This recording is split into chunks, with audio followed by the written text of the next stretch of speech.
Hi guys, welcome to my book talk video. I've been wanting to do one of these for a little while, and so I got some questions here and I'm really excited for this video. But first of all, sorry for the lighting, by the way. I always have to say that, but it's literally only 6 p.m. but it's already dark outside because it's winter, and my ring light is still broken, if you were wondering. So here we are. So just sorry about that. But anyways, let's get right into this. So the first question is favorite romance tropes. So if you've seen some of my other book videos or some of my romance book recommendation videos, you probably already know this, but some of my favorite tropes are, I really like childhood friends to lovers. If you know, like It Ends With Us, that's an example. And I feel like Nicholas Sparks has some examples as well, but I really like childhood friends to lovers. I also, where's my cat?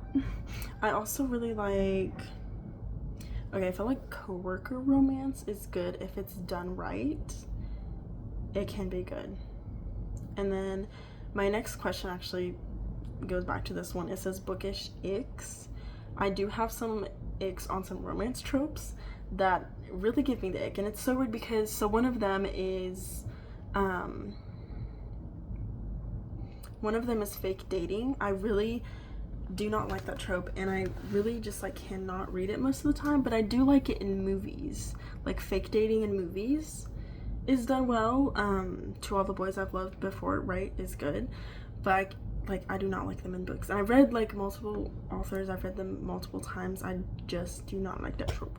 And then also like second chance romance. I know that's a thing I haven't read a lot of, but I don't like that either. Okay, the next one says tips to get out of a reading slump. Okay, the first thing, honestly, like, it's okay to be in a reading slump, first of all. Okay, as someone who reads a lot for fun and also for school, sometimes you're like not just gonna feel like reading, and that's literally perfectly fine. Like perfectly fine. So first of all, just like accept it. Okay. Second of all, my other cat is clawing my shirt. The next thing I would say is to, well, I've heard other people say to reread one of your favorite books, or like one of your favorite authors. So a book that you like, you know, you will like or something, until you get into that mood of wanting to read again. Look at her. Are you hungry? And then another thing that I would say is that if you don't feel like reading physical books, like if you're in that kind of reading slump, reading like an ebook or like listening to an audiobook, like literally on Spotify or YouTube for free, like anything is like, that's valid reading as well. You know, if you're just in like a slump where you don't feel like reading a physical book, you know, because I've definitely felt like that before. I've actually incorporated audiobooks into my regular reading schedule a lot more this year, and it's perfectly valid reading. Like, it literally is, and it's cheaper most of the time, which is, you know, especially if you already have like a Spotify subscription. Audiobooks come out on Spotify sometimes. There's ones for free on YouTube. I personally have an Audible subscription if you want to get that. This one says top 5 favorite books. So I'm gonna put pictures of them all up here because I'm not sitting in front of my bookshelf right now, but my top 5 favorite books. So my top 2 of all times, these are all like 6-star ratings out of 5. My top 2 favorite books of all time is Where the Crawdads Sing. Love that book. I literally have a tattoo. I'm wearing this shirt, of course, but I have a tattoo of like the little crawdads that there's a picture of in the back of that book. I'll put a picture of that up here if I remember. But I love that one. And then Call It What You Want and those are my top 2 books ever. And then In 5 Years by Rebecca Searle. And what else? Hopeless by Colleen Hoover. That book is insane. And Verity, also by Colleen Hoover, is insane. I'm so happy that that book is being made into a movie, because literally when I read that book I was like, this will be a good movie, and it literally is now. I'm pretty sure they like just got the casting for it or something. I think she posted it on Instagram. But yeah, those are my top 5, I'm pretty sure. Okay, do I have any signed books? Oh my gosh, I actually do. I have by Ashley Poston, who's popular for writing 7 Year Slip. I have her the newest book she wrote, I think, a novel love story, which I didn't love that book as much as a 7 Year Slip, by the way, but it's still really good. It's still a really good romance book, but I actually got that signed by her. So I went to a little reading and stuff that she had in the town that my college is in, actually, so that's so fun. So yeah. Oh my gosh, favorite book to movie adaptations. I was just talking about this. So first of all, I hope Verity is good, by the way. My favorite book ever, Where the Crawdads Sing, is a movie, and it is actually good. As someone who that is my favorite book, I do approve of that movie adaptation. They're both very valid. Another one I know like this was popularized as a movie before, you know, the book, but Forrest Gump is a very good book to movie adaptation. Oh my gosh, Dear John by Nicholas Sparks, that's also one of my favorite books.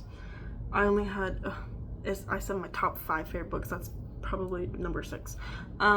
But Dear John, that movie is so good. I watched it right after I finished reading that book, and it's so interesting. If you want to read and watch that movie, I'm not going to say anything, but the endings are different. It's so interesting that they made that choice. They're both very good. I approve of both of them as someone who loves the book and the movie. But it was just like interesting to see they changed the endings a little bit. Next question is, do I prefer first or third person point of view? If it's like a romance book, I probably first person. Like for each character, if it's a multiple perspective book, first person. But if it's like literary fiction or like something else, probably third person. So both. I guess first person I would, if I had to pick. My favorite place or places to read. So I really like my couch. That's in front of my bookshelf because all my books are right there and whatever. When I am at school and I have like extra time or whatever, or I'm reading like school books, I will sit in the library and read. I also really like to sit in my car, obviously in the summer when it's warm outside. If I'm like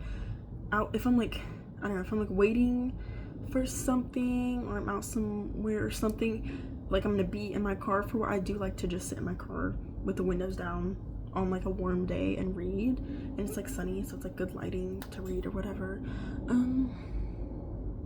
Yeah, that's it. I only have a few more questions. Last book I did not finish. Actually the last book that I read like 2 books ago was Little Fires Everywhere.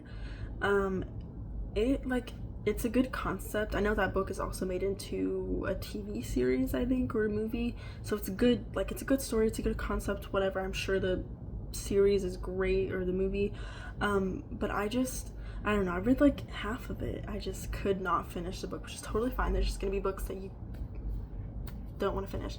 So yeah, that's it. Still, if you love the book, totally valid. I can see why. Like, literally the creative plot is good. I don't know. I just kind of says, how do I arrange my bookshelf? This is so fun.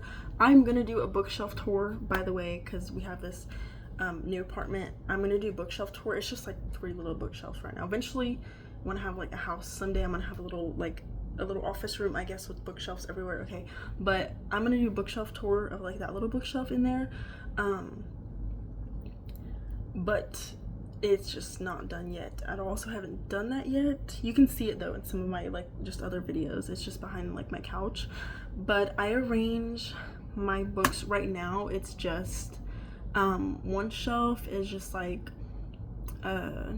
thriller and like horror books, and then a romance shelf which is like full already.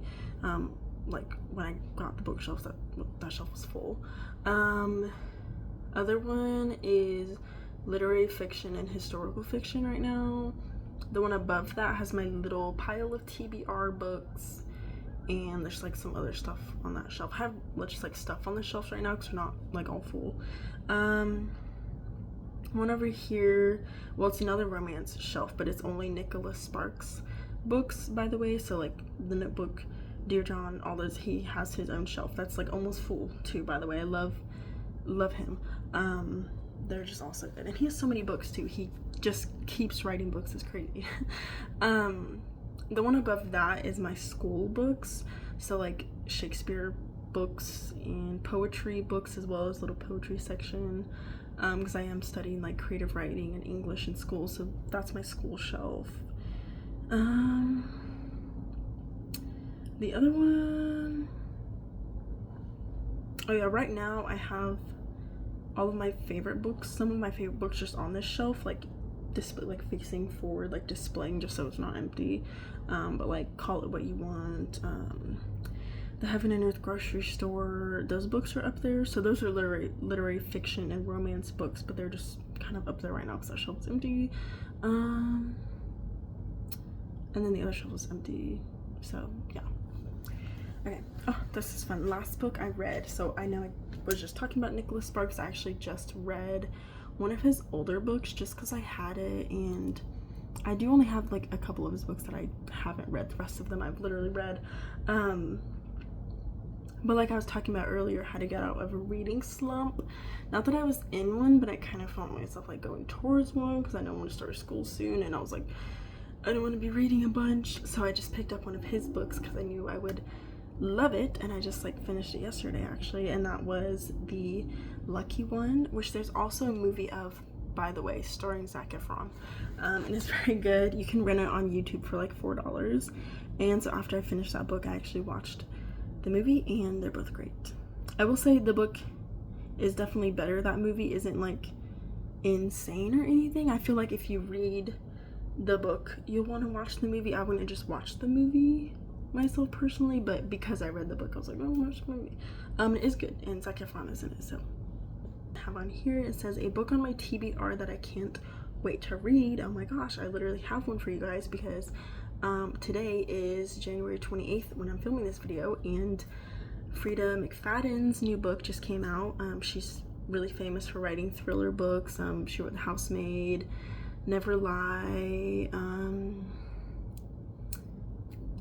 I can't remember what else, but she's really famous for writing thriller books, and her new book came out today, and I literally ordered it earlier from Walmart for like $13 or $14 or something, so it's not like too expensive for a new book, I guess.